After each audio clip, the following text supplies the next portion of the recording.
नेताजी सुभाष चंद्र बोस पर निबंध देश के स्वाधीनता आंदोलन के महान सेनानियों में नेताजी सुभाष चंद्र बोस का नाम अत्यंत गर्व के साथ लिया जाता है। इस महान पुरुष का व्यक्तित्व प्रारंभ से ही ओजस्वी और वीरतापूर्ण रहा। अन्याय और अत्याचार को सहन करना उनके स्वभाव के विरुद्ध था। देश को आज़ाद कराने के लिए वे किसी भी कुर्बानी को बड़ा नहीं मानते थे। 1857 के बाद पहली बार भारतीयों की सेना को संगठित करके देश से विदेशी सत्ता को समूल उखाड़ फेंकने का प्रयत्न उसी वीर ने किया। उनका जय हिंद का नारा देश के कोटि कोटि कंठों में गूंजने लगा। सुभाष चंद्र बोस का जन्म 23 जनवरी 1867 को उड़ीसा के कटक नगर में हुआ। वे बचपन से ही बहुत मेधावी थे। उन्होंने कोलकाता विश्वविद्यालय से बीए की परीक्षा प्रथम श्रेणी में उत्तीर्ण की। पिता की इच्छा का सम्मान करके उन्होंने इंग्लैंड से आईसीएस की परीक्षा सम्मानपूर्वक उत्तीर्ण तो कर ली, पर अंग्रेज़ों की नौकरी करना स्वीकार नहीं किया। सुभाष बाबू ने स्वाधीनता आंदोलन में कूद पड़ने का निश्चय किया। उन्होंने देशबंधु चित्तरंजन दास को अपना राजनीतिक गुरु बनाया।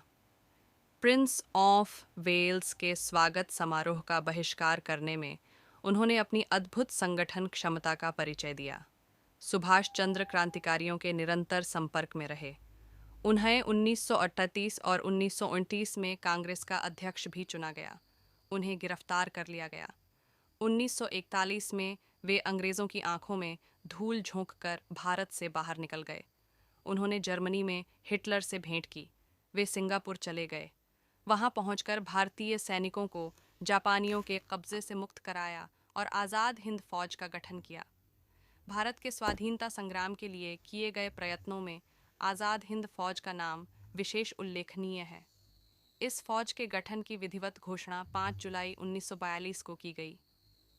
सुभाष बाबू की इस आज़ाद हिंद फौज ने ब्रिटिश सैनिकों के विरुद्ध अनेक मोर्चों पर युद्ध किया।